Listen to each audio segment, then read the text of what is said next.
ಡಿಕೆಶಿ ಜೈಲಿಗೆ ಹೋಗ್ತಾರೆ ಎಂಬ ಎಚ್.ಡಿ. ಕುಮಾರಸ್ವಾಮಿ ಹೇಳಿಕೆ ಇದೀಗ ದೊಡ್ಡ ಮಟ್ಟದಲ್ಲಿ ಚರ್ಚೆಗೆ ಕಾರಣವಾಗ್ತಾ ಇದೆ.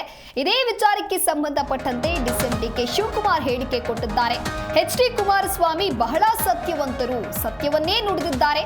ಹಬ್ಬ ಕಳೆದ ಮೇಲೆ ನಾನು ಇದಕ್ಕೆ ರಿಯಾಕ್ಟ್ ಮಾಡ್ತೇನೆ, ಜೈಲಿಗೆ ಕಳುಹಿಸಬೇಕು ಅಂತ ಹೇಳಿ ಚಿಂತನೆಯನ್ನ ಮಾಡ್ತಾ ಇದ್ದಾರೆ ಅಂತ ಹೇಳಿ ಬೆಂಗಳೂರಿನಲ್ಲಿ ಡಿಸಿಎಂ ಡಿಕೆ ಶಿವಕುಮಾರ್ ಹೇಳಿಕೆ ಕೊಟ್ಟಿದ್ದಾರೆ. ರಾಜ್ಯ ರಾಜಕಾರಣದಲ್ಲಿ ಮತ್ತೊಂದು ಹೈ ವೋಲ್ಟೇಜ್ ಸಮರಕ್ಕೆ ವೇದಿಕೆ ಸಿದ್ಧವಾಗಿದೆ.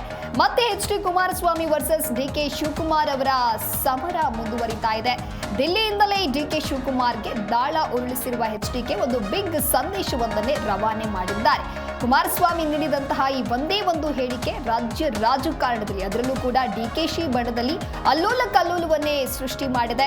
ನವೆಂಬರ್ನಲ್ಲಿ ಮುಖ್ಯಮಂತ್ರಿ ಗಾದಿಗೆ ಇರ್ತೇನೆ ಅಂತ ಹೇಳಿ ಕನಸು ಕಾಣ್ತಾ ಇದ್ದ ಡಿಕೆ ಶಿವಕುಮಾರ್ ಅವರ ಆಸೆಗೆ ಕೇಂದ್ರ ಸಚಿವ ಎಚ್.ಡಿ. ಕುಮಾರಸ್ವಾಮಿ ತಣ್ಣೀರೆರಚಿದ್ದಾರೆಯೇ ಅನ್ನುವಂತ ಪ್ರಶ್ನೆಗಳು ಕೂಡ ಎದುರಾಗ್ತಾ ಇದೆ. ಜೊತೆಗೆ ಜೈಲಿಗೆ ಹೋಗುವಂತ ದಿನಗಳು ದೂರ ಇಲ್ಲ ಅಂತ ಹೇಳಿ ಸ್ಫೋಟಕ ಹೇಳಿಕೆಯನ್ನ ಕೊಟ್ಟಿದ್ರು ಎಚ್.ಡಿ. ಕುಮಾರಸ್ವಾಮಿ. ಆ ಒಂದು ಹೇಳಿಕೆ ಇದೀಗ ದೊಡ್ಡ ಮಟ್ಟದಲ್ಲಿ ಚರ್ಚೆಗೆ ಕಾರಣವಾಗ್ತಾ ಇದೆ.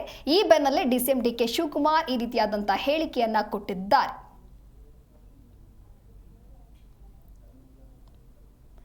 ಜೈಲಿಗೆ ಹೋಗುವ ದಿನಗಳು ದೂರ ಇಲ್ಲ ಅಂತ ಹೇಳಿ ಕುಮಾರಸ್ವಾಮಿ ಅವರು ಡಿಕೆಶಿ ಅವರಿಗೆ ಕೌಂಟರ್ ಅನ್ನ ಕೊಟ್ಟಿದ್ರು. ಹಾಗಾಗಿ ಸದ್ಯ ಡಿಕೆಶಿ ಪಾಳ್ಯದಲ್ಲಿ ಇದೀಗ ಒಂದು ರೀತಿ ತಲ್ಲಣ ಕೂಡ ಸೃಷ್ಟಿಯಾಗಿದೆ. ಕಾಂಗ್ರೆಸ್ನಲ್ಲಿ ಸಿಎಂ ಬದಲಾವಣೆ ಚರ್ಚೆ ನಡೀತಾ ಇರುವಂತ ಹೊತ್ತಲ್ಲೇ ಕುಮಾರಸ್ವಾಮಿ ನೀಡಿರುವಂತಹ ಈ ಹೇಳಿಕೆ ಭಾರಿ ಚರ್ಚೆಗೂ ಕೂಡ ಕಾರಣವಾಗಿದೆ.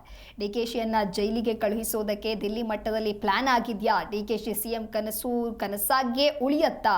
ಇದರ ಹಿಂದಿನ ರಾಜಕೀಯ ಲೆಕ್ಕಾಚಾರಗಳು ಏನು ಅನ್ನೋದಾಗಿ ಸದ್ಯ ಸಾಕಷ್ಟು ಪ್ರಶ್ನೆಗಳು ಕೂಡ ಮುನ್ನೆಲೆಗೆ ಬರ್ತಾ ಇದೆ. ಒಟ್ಟಾರೆಯಾಗಿ ಈ ಕುರಿತಂತೆ ನಾನು ಈಗ ಮಾತಾಡೋದಿಲ್ಲ, ಹಬ್ಬ ಕಳೆದ ಮೇಲೆ ರಿಯಾಕ್ಟ್ ಮಾಡ್ತೇನೆ ಅಂತ ಹೇಳಿಯೂ ಕೂಡ ಡಿಸಿಎಂ ಡಿಕೆ ಶಿವಕುಮಾರ್ ಹೇಳಿಕೆ ಕೊಟ್ಟಿದ್ದಾರೆ.